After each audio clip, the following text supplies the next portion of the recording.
بسم اللہ الرحمن الرحیم۔ السلام علیکم۔ حضرت یوسف علیہ السلام کو بادشاہی کا خواب دکھایا۔ باپ کو بھی پتہ چل گیا ایک موجودہ نبی ہے تو دوسرا مستقبل کا نبی ہے، مگر دونوں کو ہوا نہیں لگنے دی کہ یہ کیسے ہوگا۔ خواب خوشی کا تھا مگر چکا غم کا چلا دیا۔ یوسف علیہ السلام 2 کلومیٹر دور کنویں میں پڑے ہیں، خوشبو نہیں آنے دی۔ اگر خوشبو آ گئی تو باپ رہ نہیں سکے گا، جا کر نکلوا لے گا، جبکہ بادشاہی کے لیے سفر اسی کنویں سے لکھا گیا تھا۔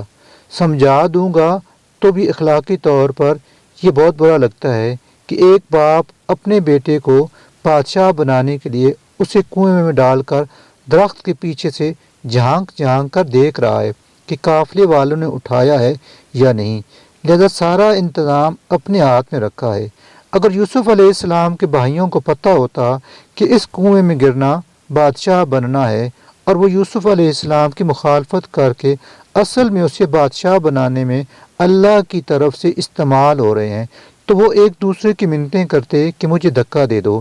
یوسف علیہ السلام عزیز کے گھر گئے تو نعمتوں بھرے ماحول سے اٹھا کر جیل میں ڈال دیا کیا کہ ان مع العسر یسرا، جیل کے ساتھیوں کے خواب کی تعبیر بتائی تو بچ جانے والے سے کہا کہ میرے کیس کا ذکر کرنا بادشاہ کے دربار میں، مگر مناسب وقت تک یوسف علیہ السلام کو جیل میں رکھنے کی اسکیم کے تحت شیطان نے اسے بھلا دیا۔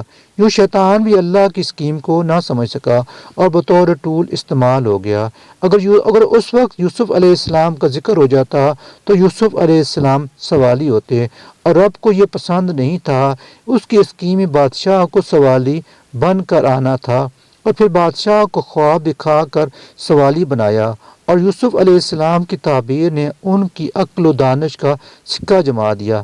بادشاہ نے بلایا تو فرمایا میں NRO کے تحت باہر نہیں آؤں گا جب تک عورتوں والے کیس میں میری بے گناہی ثابت نہ ہو جائے۔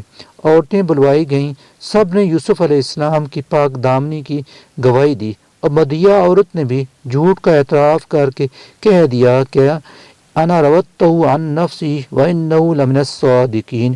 وہی قید کا خواب جو بادشاہ کو یوسف علیہ السلام کے پاس لایا تھا، وہی قید ہانکا کر کے یوسف علیہ السلام کے بھائیوں کو بھی ان کے دربار میں لے آیا اور دکھا دیا کہ وہ بے بس معصوم بچہ جسے تمہارے حسد نے بادشاہ بنا دیا ہے، یہ وہ بچہ ہے۔